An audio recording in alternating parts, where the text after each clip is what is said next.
Boa tarde. O pessoal que está acompanhando aí pelo YouTube, é só colocar lá Transmutação Renato. Aí pode se inscrever ou ver os vídeos. Esse aqui acredito que chega à noite lá ao ar, né? Então, Evangelho segundo o Espiritismo, capítulo 8. Bem-aventurados aqueles que têm puro o coração. Mais um evangelho que trata sobre orgulho e egoísmo. Mais um evangelho. Já chegamos a tratar esse mês sobre o egoísmo em si. E mais uma vez ele diz que a diferença central aqui, já que quando ele diz deixai vir a mim as criancinhas, e diz que o reino dos céus pertence às crianças, ele diz, mas não é só as crianças, mas para aqueles que se lhes assemelham, e ele coloca essa questão do ego. Olha que ele diz assim, ó, a pureza é inseparável da simplicidade e da humildade, e exclui todo o pensamento de egoísmo e de orgulho. Esse é um ponto interessante. A Ana estava fazendo a prece aqui há pouco, e ela falava, com outras palavras, sobre a questão do mérito. Faz certo que dá certo, faça a sua parte. A Ana falava que quando você não faz, consequentemente, para aprender, você acaba passando por alguns dissabores, seja decorrentes da sua atitude nessa encarnação, seja da sua atitude em encarnações pretéritas. E ela traz que o karma, ele vem para o bônus e para o ônus. Ele vem, faz certo que dá certo, bônus, e faz errado que dá errado, ônus. E é um errado que não vai lhe levar a uma punição por punição, mas é uma lição, há uma programação para que você entenda os principais valores que porventura você ainda não compreende, e por isso você os destrói. É por isso que eles falam, os antigos falavam do código de Talião, do olho por olho, dente por dente. E aqui não se fala de destino, mas se fala de programação. Aqui não há um descarte absoluto do código de Talião nesse sentido, mas há uma preocupação, não do olho por olho, dente por dente, que são elementos físicos, mas uma preocupação de uma sinergia, de um envolvimento de valores. Quais são os valores? Por exemplo, vida, amor, o cuidado, a humildade. Então, quem não reconhece esses valores, por exemplo, quem não valoriza a vida, por vezes tende a passar experiências difíceis com relação à vida. A vida material, por exemplo. Quem não reconhece, não compreende valores como o amor, vai ter muitas dificuldades nos relacionamentos socioafetivos. E essas dificuldades são dores, como dizem os espíritos. A dor é necessária. Para quem? Para o espírito embrutecido, para aquele que escuta muito conselho, entre aspas, porque ele não escuta, ele escuta até por um ouvido, sai pelo outro, e aí ele acaba levando pancada. O jogo estava dado, mas ele não quer. Ele quer alimentar os defeitos de caráter que ele tem, desde a comida, as drogas lícitas e ilícitas, aos desvios sexuais. Ele quer fazer o que ele quer, porque a vida dele é pautada em tentar viver o prazer e não se soltar dele. Ele não sabe deixar o prazer vir e depois, quando o prazer passar, deixar passar. Ele quer ficar indo buscar, e a vida dele se torna um círculo de escravidão, em que o ego, esse egocentrismo predomina. Por quê? Porque ele quer que a vida dele seja só prazer para ele e o resto do mundo. Quer dizer, ele não compreende o valor da vida, ele não compreende vários valores, ele não tem humildade. Por quê? Porque ele quer que o prazer seja para quem? Para ele. E não dá para ter o mundo voltado para dar prazer só para uma pessoa. Dá? Não dá. O lençol é curto. Quando a gente cobre a cabeça, descobre os pés. Quando cobre os pés, descobre a cabeça. Se uma pessoa, por exemplo, ela tem uma adicção à questão sexual, se ela tem lá por trás disso uma baixa autoestima que gera nela uma carência, uma vontade de ser confirmada pelos olhos dos outros, e ela acha que cada momento de prazer sexual, aquele olhar daquela pessoa naquele momento é como se fosse amor de verdade, como se ela estivesse sendo amada, ela passa a querer repetir aquilo mais e mais vezes por dia, para ver se mais e mais vezes o prazer de se sentir aprovada se repete.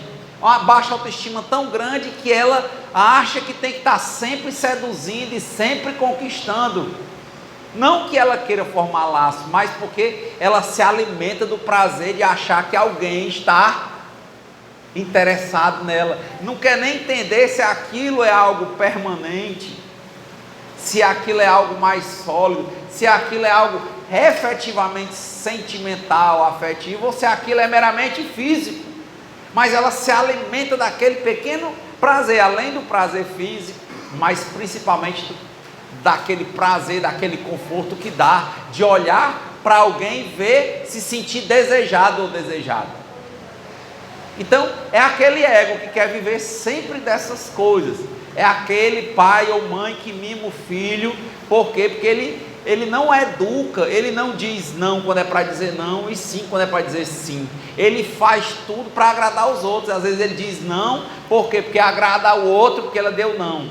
E diz sim quando ela quer de alguma forma manipular o comportamento daquele filho. E aí a educação é distorcida, torna alguém mimado na história, e depois vai ter um ônus para isso. Quer dizer, a dor vai existir. Quer dizer, o ego está norteando a relação. De novo, aquela pessoa não percebe que talvez por trás daquele adulto, daquela adulta, tem uma criancinha com a baixa autoestima, altamente carente, e que fica criando artimanhas para ser, ou melhor falando, para se sentir querido. Vive em busca de ser querido. E às vezes essa própria pessoa vai confundir isso com humildade. Vai querer dizer que é porque não tem opinião própria, porque tudo é a opinião dos outros, que quer agradar os outros, porque é bom, porque quer agradar os outros, quando não é a verdade. Ela tem uma necessidade profunda de sentir prazer por se sentir aprovada pelos outros. Aí ela acha que é a opinião dos outros, mas na verdade ela está alimentando quem? O próprio desejo dela de se sentir aprovada.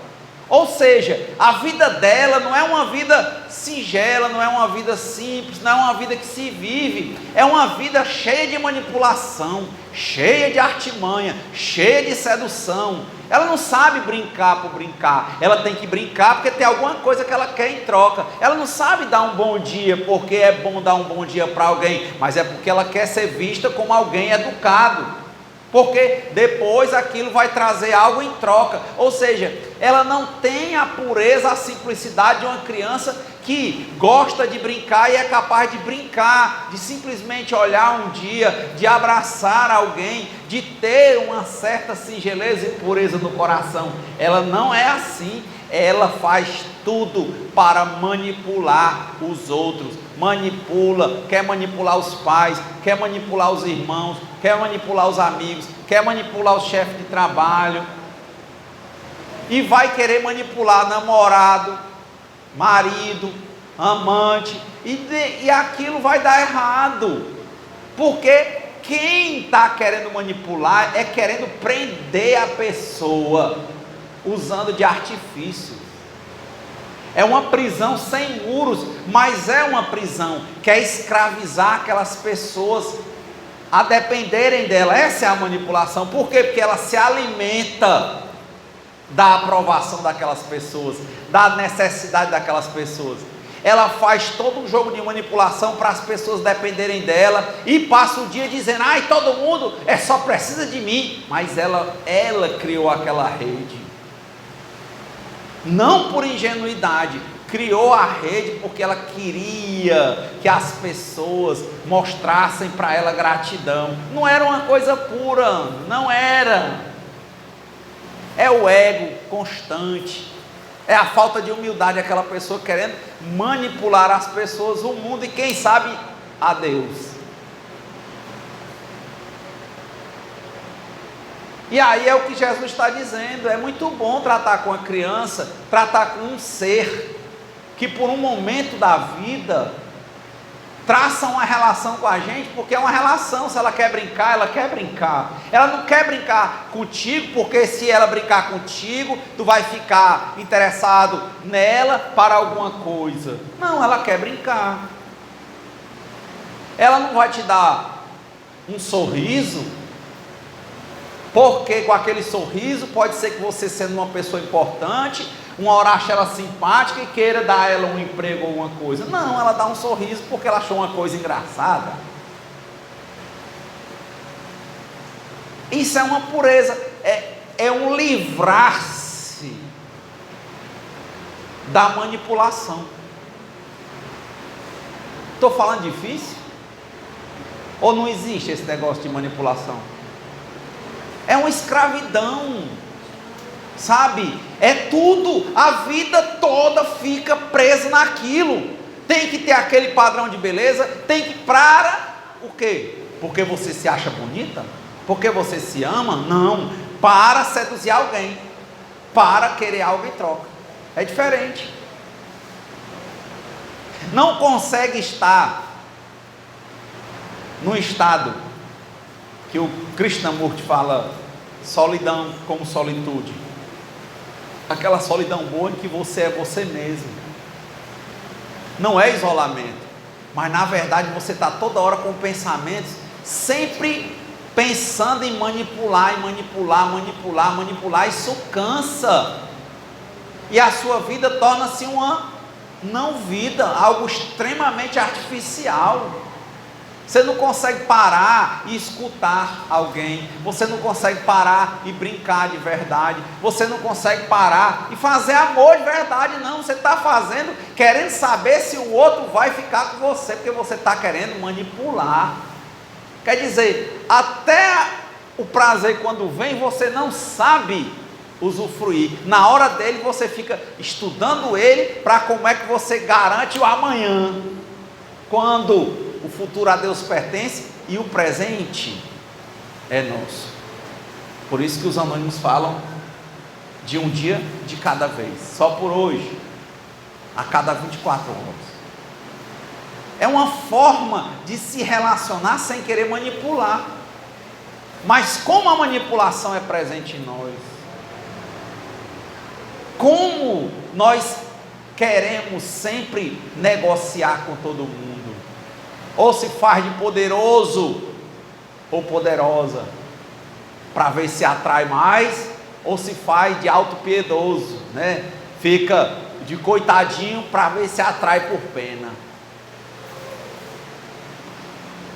Mas o centro daquela vida não está sendo viver, está sendo atrair.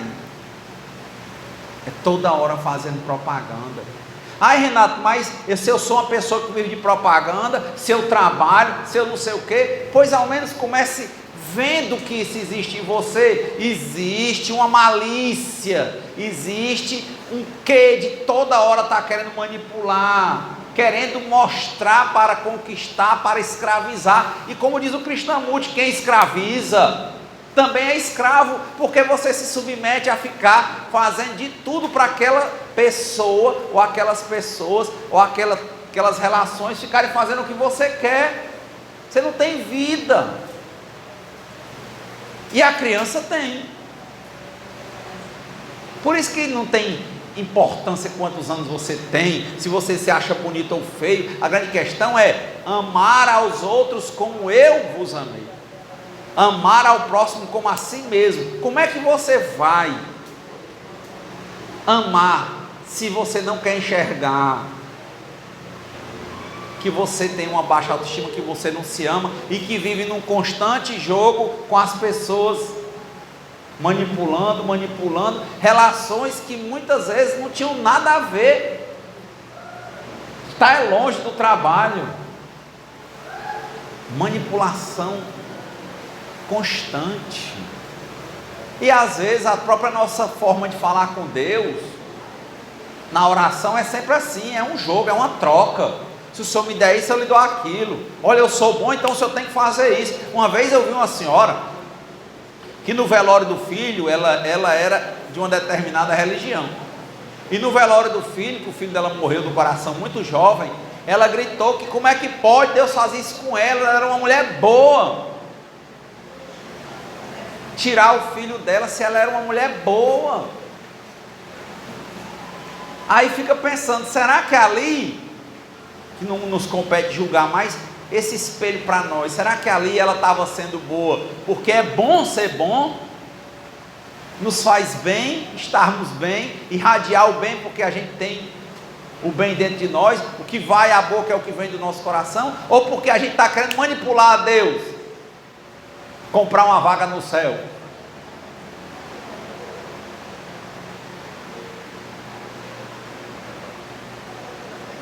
Casos de bondade eu sempre lembro, quando chegaram para Jesus, bom mestre, aí ele olhou para eles e disse, bom é Deus. Outros casos em que uma mulher chega e diz assim, Senhor, se o Senhor é rei, se o Senhor é esse príncipe, se o Senhor é o filho de Deus, bota meus 2 filhos do seu lado para eles governarem com o Senhor. Tem aquela parte do evangelho, ele diz, você sabe se seus filhos são capazes de aguentar o que eu tenho de aguentar para eles estarem perto de mim? Não, mas bote. Está entendendo? A coisa não era chegar perto do Cristo por entender que era algo iluminado, mas não, porque queria em troca um lugar, uma posição para eles ao lado de Jesus. Ó, quando o Senhor for rei, leva meus filhos para reinar com o Senhor. E Jesus queria dizer, essas coisas não são por manipulação, são por mérito. E o mérito, ele é desprendido, ele é altruístico, ele é. Os valores são porque são. Não sei se fica claro para vocês, mas eu já falei há algum tempo aqui. Tinha um conto hindu antigo, que um mestre tinha levado os discípulos dele até um determinado nível de instrução, e ele dizia para eles que se eles atingissem aquela determinada fase, ele ia levá-los para conhecer o maior mestre vivo que ele, o mestre deles, conhecia. E chegou o dia, ele, isso na Índia antiga, né, juntou os discípulos dele e foram a pé subir um monte, porque o mestre que ele falava morava numa montanha alta. E eles foram subindo num dia em que aquele pessoal que vai já fazer feira, né, nos lugares, e aquela arma de gente caminhando, né, uns com animais, outros com animais puxando as coisas, outros a pé, e aquele povo subindo a montanha. Tinha um porco que estava com a pata machucada. E o dono pegou o chicote e começou a bater no porco, o porco andar mais rápido. Todo mundo que estava em volta, inclusive o mestre e os discípulos que estavam subindo para ir ver esse outro mestre, viram aquilo. E ninguém disse nada. Aí um velhinho, um senhor idoso, educadamente chegou para o dono do porco, depois que ele deu a última chicotada no porco, que estava com a pata ferida. Ao invés dele criticar o dono, não existia esse negócio de pet naquele tempo não. Ao invés dele dar qualquer sugestão, ele chegou para o dono educadamente e disse assim: Senhor, o senhor me permite carregar o seu porco?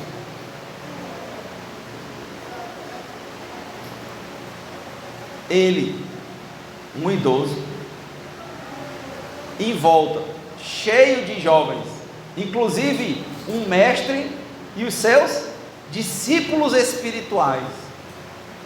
Mestre, nenhum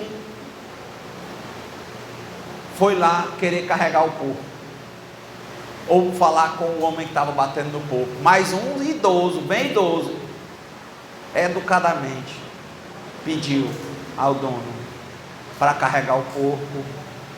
Aí você imagina um porco levado numa feira para vender, não era também um porquinho pet, né? Não é cheirosinho, e você está subindo um monte, você sabe que é mais difícil subir, né?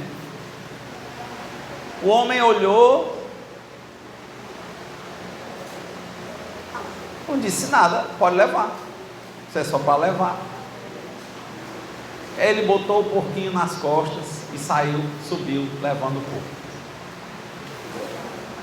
E pronto, e todo mundo em volta voltou a conversar os seus assuntos, e a fila de pessoas continuou a andar, e o velhinho carregando o porco, e pronto, como se nada tivesse acontecido. Beleza. E o idoso também não ficou botando o porco nas costas e olhando de lado, sabe? Se alguém estava olhando para ele, será que estão achando? Nada. Ele com a cabecinha dele estava, continuou olhando para frente, botou o porquinho nas costas e saiu. Lá na cidade, em cima da montanha, ele simplesmente, quando o homem disse onde ia parar, ele entregou o porco, saiu e foi embora. E ninguém falou mais nisso.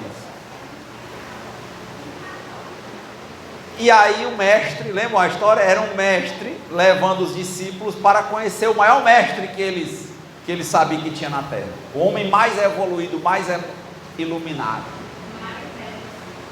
Aí eles seguiram o caminho deles, andaram lá pela cidade, foram mais para perto de onde tinha mais uma mata fechada, tipo uma floresta. E quando chegaram lá, bateram a porta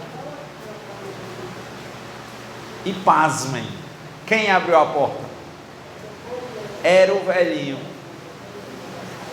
que estava na frente deles e tinha levado o caminho todo o porco nas costas. Ele bem velho e eles bem jovens. Na hora que eles viram ele, aí a coisa bateu na consciência. Vixe, e agora? Aí começaram a cochichar um dentro do outro. Olha, meu Deus, e agora? O que o mestre não está achando de nós? Estão pensando que nós somos preguiçosos. Estão pensando que nós não estamos na fase de receber nenhuma instrução dele. E agora? Vacilamos, ó. A gente perdeu uma oportunidade de mostrar para o idoso, para o mestre, que a gente era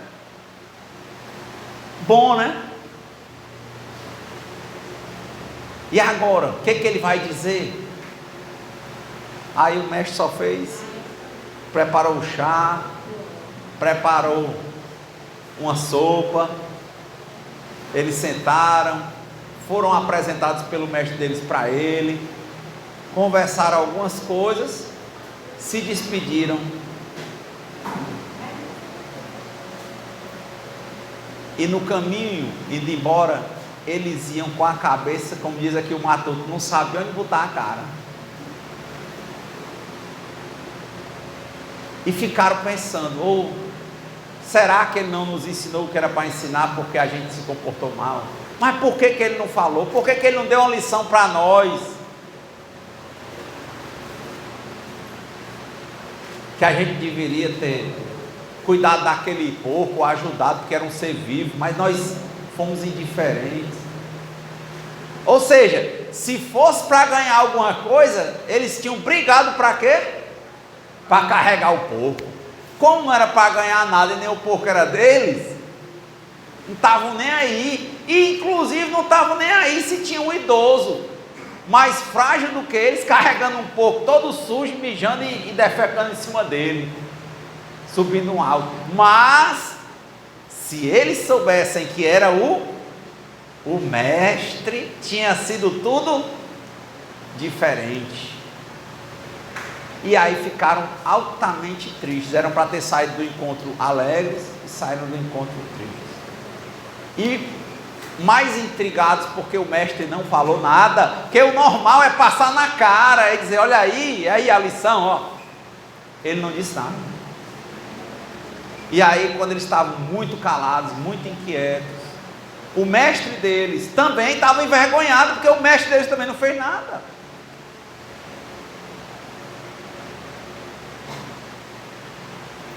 Aí eles entenderam a lição. Por que aquele era o maior mestre conhecido na Índia? Porque ele agia como uma criança, né?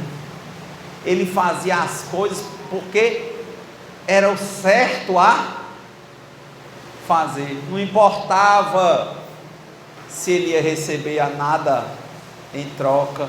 Ele não estava atrás de voto, ele não estava atrás de dinheiro, ele não estava atrás de emprego, ele não estava atrás de seduzir ninguém. Ele estava fazendo o que ele tinha de fazer.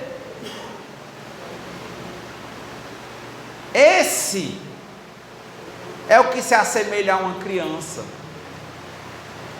Mas eu pergunto a vocês, na cabeça de vocês, vocês conseguem um nível de silêncio interno, dentro do pensamento, na mente de vocês, em que vocês, por algum momento, em alguma relação de vocês, vocês estão fazendo algo que não estão pensando em algo em troca? Tá vendo aí o negócio? Renato, mas na cama, no sexo, pensa. Comendo, pensa. Trabalhando, pensa. Com a mãe, pensa. Com os filhos, pensa. Manipula a criança. Se quer manipular até Deus. Então a cabeça é cansada, é faltando energia, que a pessoa não sabe viver a vida, sabe? A vida só tem que ser legal se for como ela quer. Por isso que ele fala do egoísmo, do egocentrismo, da importância de ser como uma criança, como esse mestre.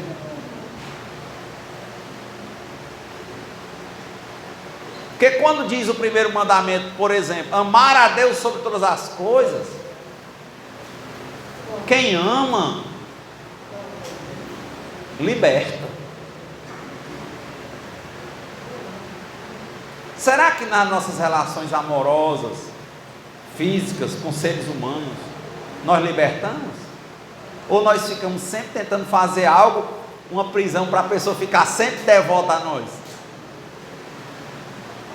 E se a pessoa não for como a gente quer? Tem o silêncio que agride, a pessoa fica sem falar, começa a tomar certas atitudes para manipular a pessoa.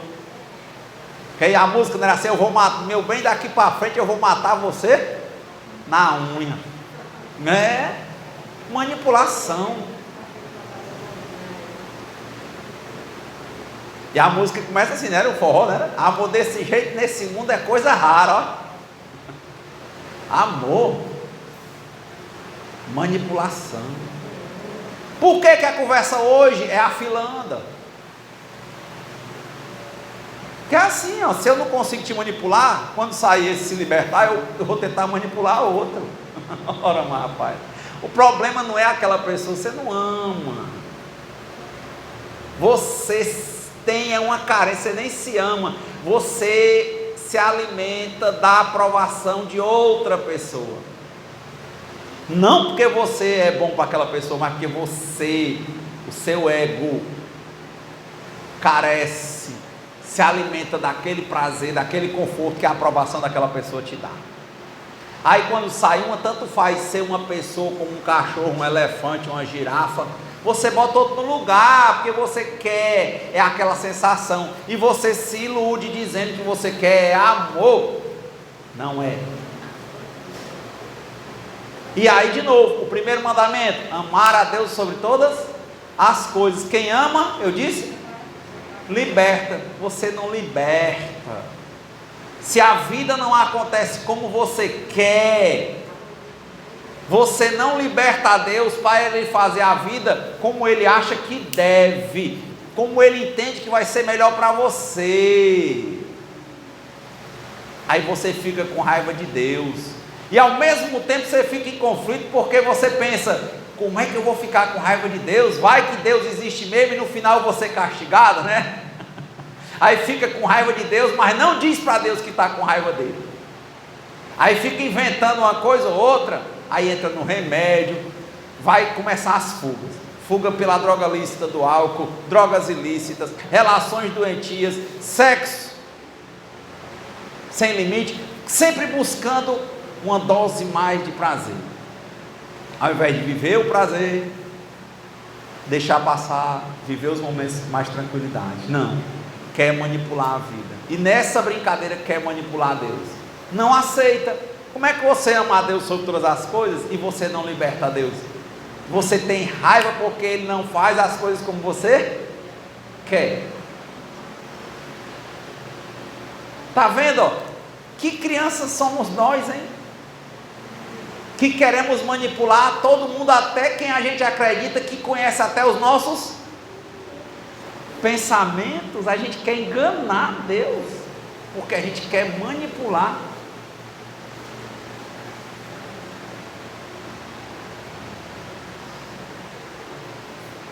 O que o Evangelho deixar e virar minhas criancinhas está dizendo é isso, pessoal. Deixa de manipular. Vive a vida. Procura alguma relação, olha dentro de ti. Presta atenção. Qual é o momento que você não está manipulando? Presta atenção. É essa manipulação é que está fazendo você triste, ansioso, com raiva. Você não consegue amar porque você quer manipular e consequentemente não acredita que ninguém seja capaz de lhe amar. Quem não consegue amar não consegue deixar-se ser amado. É por isso, qualquer coisa que faz como você não quer, você começa logo a botar boneco. E o pensamento logo é jogar os pés. Olha como são os relacionamentos. Não tenta resolver, joga logo os pés, porque ali é uma forma agressiva de tentar manipular. Não, se eu matar na unha, depois ela volta, depois ele volta. Ao invés de novo dizer, quem ama, liberta. Já pensou a quantidade de crimes, por exemplo, ultimamente, tem mulher que mata o homem por essas questões, e homens que matam as mulheres. Mata. Precisa, por vezes, de dor aquele espírito, para ele entender o valor da vida. Ele não está entendendo. Ele não está entendendo. Agora, uma coisa a gente percebe: crianças, essas pessoas não são. eu gosto muito de tentar olhar para mim e dizer assim, por que às vezes a gente acha de falar coisas como tédio e monotonia? Porque a gente não sabe olhar para as coisas belas da vida. A gente não agradece a Deus porque a gente respira, porque a gente fala, porque a gente tem um relacionamento, porque a gente tem uma família, porque a gente tem um lugar. A gente não agradece isso não. Por que não? Porque dentro da cabeça da gente o que está rolando é só processo de manipulação. Aí como já está com a gente, vamos manipular o quê? O que tem que manipular para você conseguir sua voz? Nada. Aí fica monótono. A cabeça da pessoa vira só e unicamente manipulação. Toda hora que ela não tem quem manipular, ela fica louca. Aí diz, ai, agora eu vou depressão, ai, agora eu não sei o quê, ai, não tem. Na hora que ela não tem quem manipular, aí começa, vou ter que fazer alguma coisa. Diz que o alcoólatra quer manipular a bebida, ele diz, eu aguento bebida e não fico bêbado. Nunca viram não o alcoólatra dizer isso? Quer manipular até a bebida, quer manipular. Olha, todo mundo que começa na droga, no final, clínica, cadê o cemitério? Mas eu vou entrar, bicho, sabe por quê? Porque eu vou provar que comigo é diferente. Ele tem que estar manipulando alguma coisa na cabeça dele. Ah, aquela pessoa ali é difícil, eu vou nela, porque ela é difícil. Sabe, as minhas armas, né? São as armas da persuasão. Como é que eu engatilho mentalmente aquela pessoa? Como é que eu engatilho aquilo ali? Já pensou para um vendedor, para uma vendedora, você conseguir separar o momento em que você não está manipulando para vender e o momento em que você é simplesmente um ser vivo dentro de uma família e tentar viver e deixar viver, respeitar as pessoas, permitir que as pessoas sejam o que elas nasceram para ser.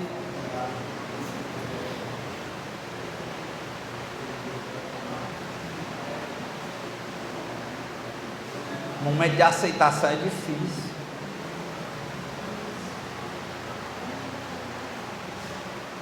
O momento de aceitação é difícil. Querer enxergar isso. Vocês já pararam? Quem é aqui que nunca manipulou aqui um relacionamento? Ou não manipula? Vou fazer uma pergunta mais difícil. Você consegue enxergar o momento em que você não está manipulando? É uma pergunta pesada. Porque você está se tornando, de novo, quem escraviza se torna escravo, porque você fica toda hora ali, a pessoa, você prende alguém, tem que ficar pastorando. Então a sua vida se torna de escravo ou escrava a escravidão. Ao invés de ser uma vida livre, que liberta. É difícil entender isso. Dá para se enxergar ou não?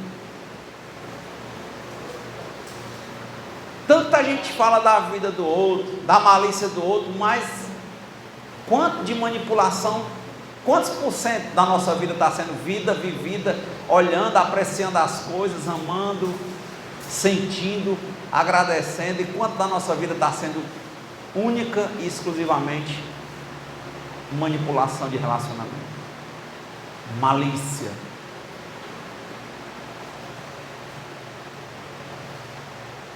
Sempre fazendo algo para tentar conseguir algo em troca. Quem aqui acha que na situação do porco seria igual ao mestre que levou o porco? Quem acha que ia ser igual aos discípulos que não estavam nem aí? É duro responder um negócio desse. Eu vou contar uma história que eu vi. Dentro do seminário, estava tendo uma aula sobre a história do bom samaritano. Vocês sabem, né? Os judeus, o território da Samaria era um território dos judeus, dos hebreus.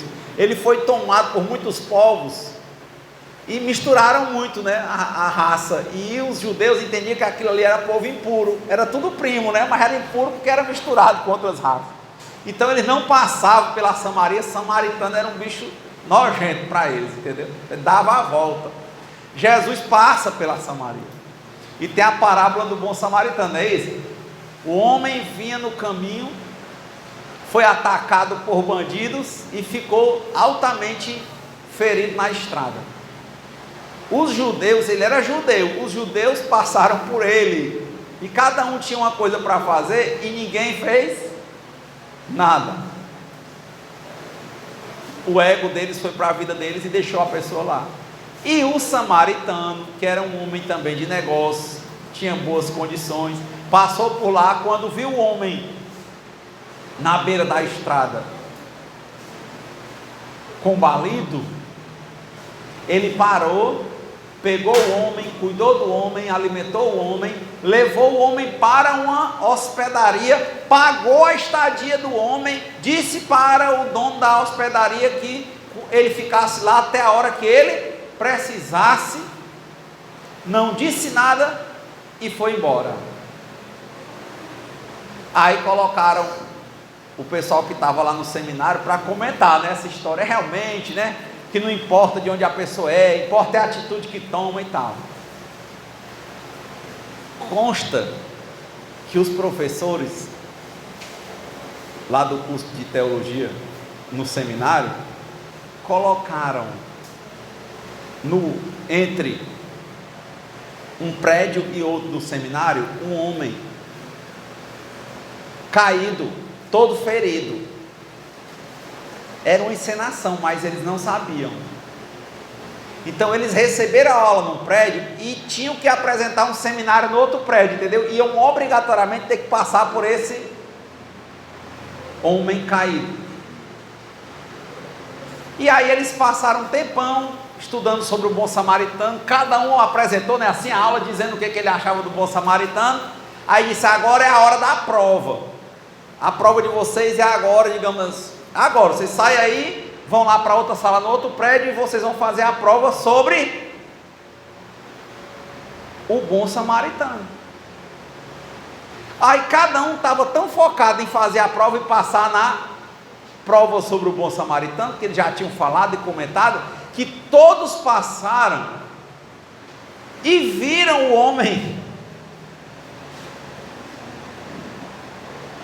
em frangalhos, caído, gemendo, precisando de ajuda, mas nenhum parou. Eles correram porque eles estavam apressados por causa da prova, que era sobre o bom samaritano. Quando chegaram lá na sala, aí o instrutor perguntou: ó, pessoal, começar todo mundo pronto, tá pronto, estão com as canetas no ponto, pode começar a prova, tá certo? Vocês, quem no caminho, vocês viram ali, rapaz, no caminho tinha um senhor que estava doente. Aí eles olharam e disseram: é, nós vimos. Quem ajudou? Resposta: ninguém. Pode juntar as canetas, fechar os cadernos, tirar o zero na prova. É a mesma história. Se fosse para tirar 10 na prova, o homem teria vários ajudantes. Como a prova era mais importante, que o homem morresse.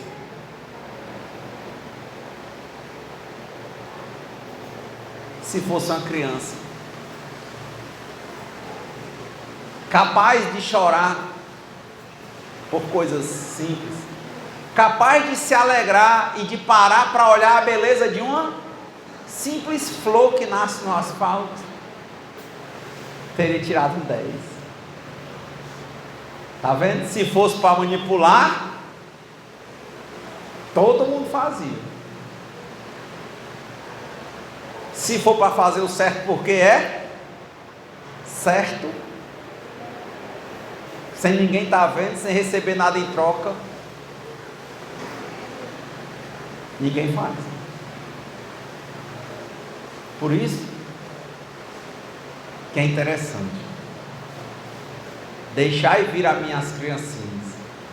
O reino de Deus é para elas, mas também para aqueles que se lhes assemelham. Então, viver é isso, aprender a viver. Então, que Deus nos conceda a serenidade necessária para aceitarmos as coisas que nós não podemos modificar, coragem para modificarmos aquelas que podemos e sabedoria para distinguirmos umas das outras. Seja feita a vontade de Deus antes da nossa. Muita paz e boa semana.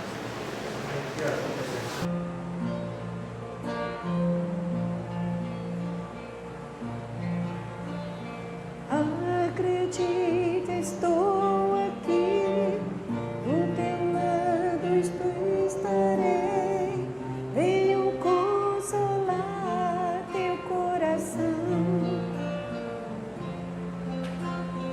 Fale-me do teu sofrer, busca-me, basta querer, venho restaurar a tua vida.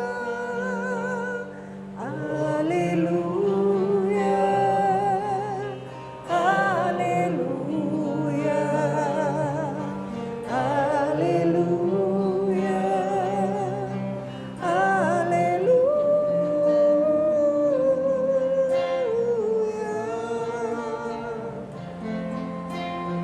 Homens fracos, creio em mim, toda dor há de ter fim.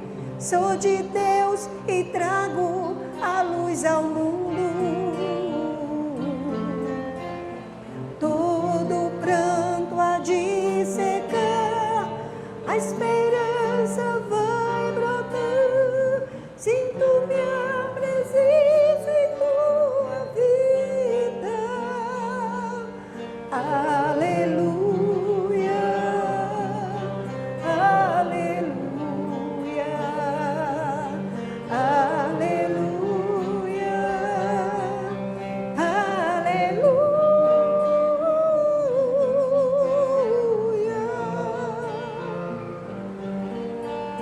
Sou Cristo Consolador, mensageiros do amor, junto a mim encontrarás abrigo.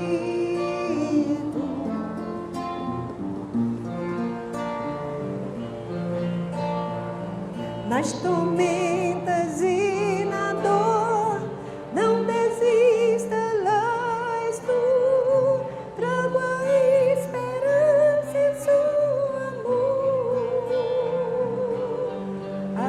Aleluia, aleluia, aleluia, aleluia.